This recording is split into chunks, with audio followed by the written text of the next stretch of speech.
So there's normal gold and then there's weird gold, fun gold, whatever you want to call it, the kind of gold that can lead you to make bad decisions.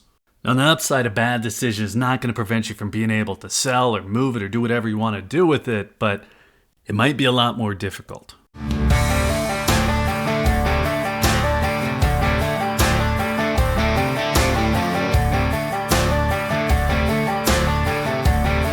I mentioned in a recent video that the next time we see a hot market, I'd like to move some of my weird gold. Swap it out for normal stuff. And the comments, of course, came in asking what I meant by weird gold, because I probably made it sound too mysterious. Now, all I'm talking about here is the semi-numismatic stuff, second-class collectibles, things I really like, things I might have paid more to get, but also things that for one reason or another just aren't as easy to sell as something like these buffaloes here, or like an eagle, or maple leaf, a Krug, a Britannia, Philharmonic, or even a kangaroo. So the things I'm talking about here are the things that just aren't as easy to sell on a one-off basis, and definitely not as easy to sell in bulk.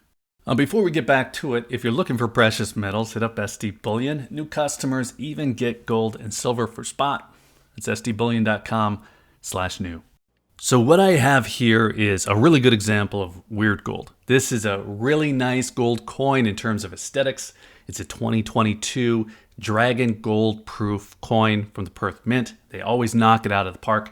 And there were only 188 of these minted. So if you collect the Dragon Proof coins from the Perth Mint, you really have to be quick. They're released and then they're gone. And when you have a mintage like that, only 188, well, the assumption would be that they're easy to move after the fact, making this a great gold coin to buy if you want a quick profit.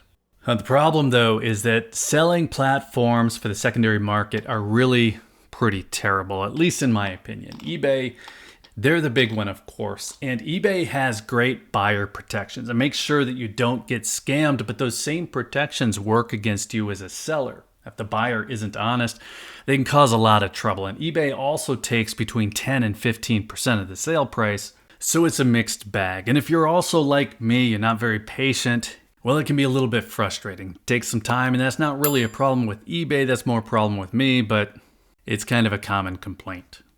Now, Reddit or other marketplace sites like Craigslist, like Facebook, they have basic protections but no real teeth behind them. So buying gold in that kind of environment can be risky, and you really just have to get over that to sell on those platforms. The same is true on Instagram or other social sites.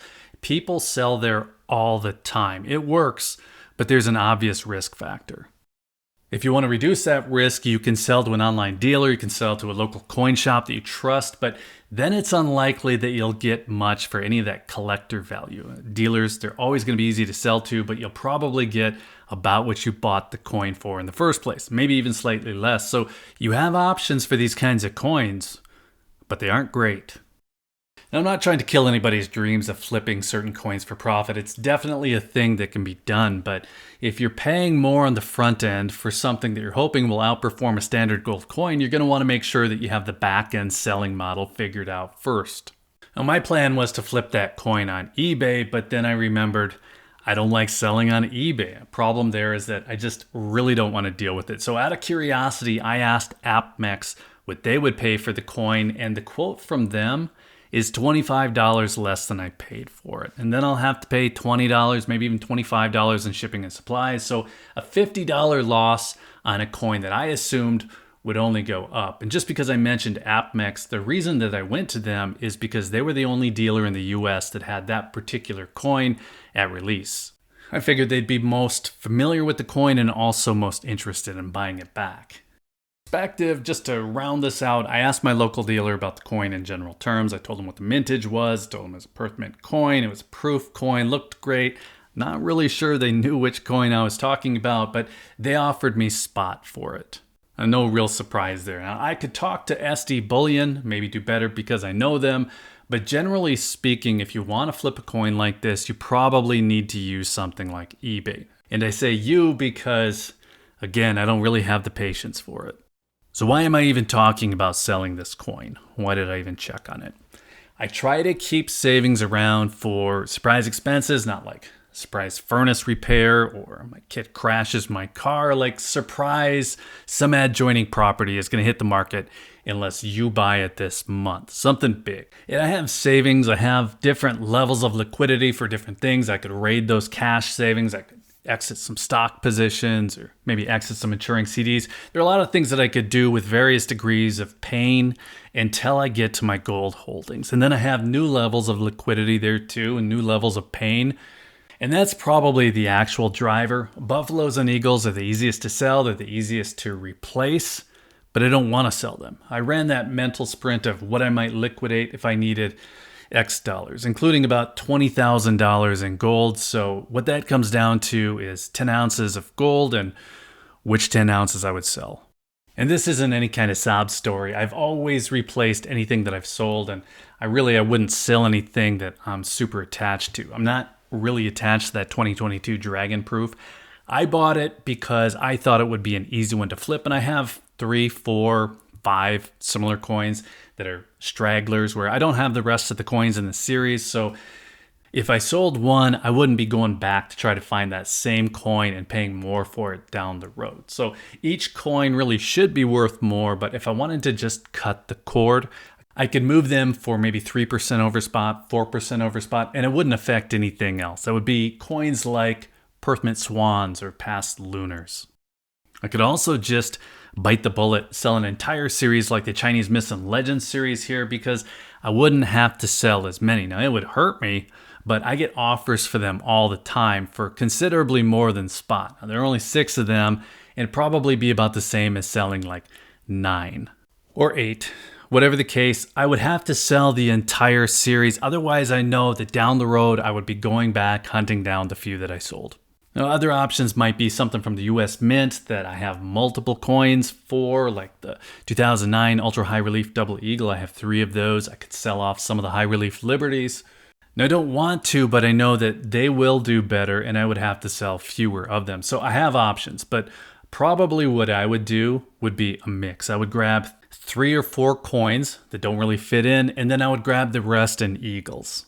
So to slow this down for a minute, it's unlikely that I'll actually sell any gold at the moment. If I do end up buying the property, I'm going to do what I can to pull from other things. So who knows? But more than anything, what this does is it gets me to think through what I could easily sell and then how I'd go about it if I intended to replace that, at least in terms of gold weight. Now, anytime I do this, I end up kicking myself a little bit for buying things that are harder to sell. And not just on a one-off basis, because I can deal with eBay for a single coin sell, but running down my options, I realize I have about 30 ounces of gold that I'm either emotionally attached to, I don't want to sell it, or it's part of a series, or for some reason I've hamstrung myself with selling options. And then I always have a few coins that there's just no way that I'll ever sell. So this is another reminder that whatever I'm buying, I should really be okay selling for only 2% over spot. Either that or I should be flipping the coin when the coin is hot rather than just sitting on the coins with no real exit strategy. Now, there are always going to be things that I buy with no intent to sell, but it probably shouldn't be 30 ounces of things in that category. And that really messes with one of the big benefits of gold to me, which of course is liquidity. I can normally sell it when I need to. An American Gold Eagle or a Gold Buffalo, that's the perfect level of liquidity to me. I'm never going to want to sell it, so I'll exhaust any other option that I have first, but any dealer will buy them at any time, at least hypothetically. So I don't have to deal with any personal perception of what it could be worth. I know exactly what the dealers will pay. And really, all I have to do is drive to my local coin shop. I can leave with cash or a check. I can call my favorite online dealer and I would have that money in a few days. I can sell it a few different ways with no trouble, and that's the point. But the minute that I need to use eBay, all that changes. So back to my prior comment about moving some of my weird gold, replacing with normal stuff. I don't like limiting my options, and thinking of a gold stack as a collection will definitely do that. Now, if that's your goal, you don't have to consider any of this, but I found that I ease into things like that. Starts out as a small decision, and then it ends up a bad one. I buy one coin, and then I have to buy 5 more in that series. Pretty soon, I have a subset of my stack that's a collection that I can't really sell. You could say there are pros to that, but I try to limit how much I do it personally. Once you have a series, it's just a harder call to start selling it off. And with the coin that you need eBay to unlock that extra profit on like that Dragon Proof or a few others I have, well, that really slows down your ability to get at the stored value. So that's the reason I made the comment, and to some extent my plan will be to consolidate some of what I have over the next year. Now, this particular video, it might not have looked as nice with only gold buffaloes, but a normal stack would give me more options. And I don't know if normal's the right word, normal, uniform, popular, whatever you want to call it. If I did move the particular non-normal coins, I'd be able to use that extra profit, and I'd actually be able to buy a few extra normal options, so a few more buffaloes. Not the end of the world, but again, this requires the right timing. And I don't even know why I'm using this particular series on the desk because they aren't on my short list to sell, but you get the idea.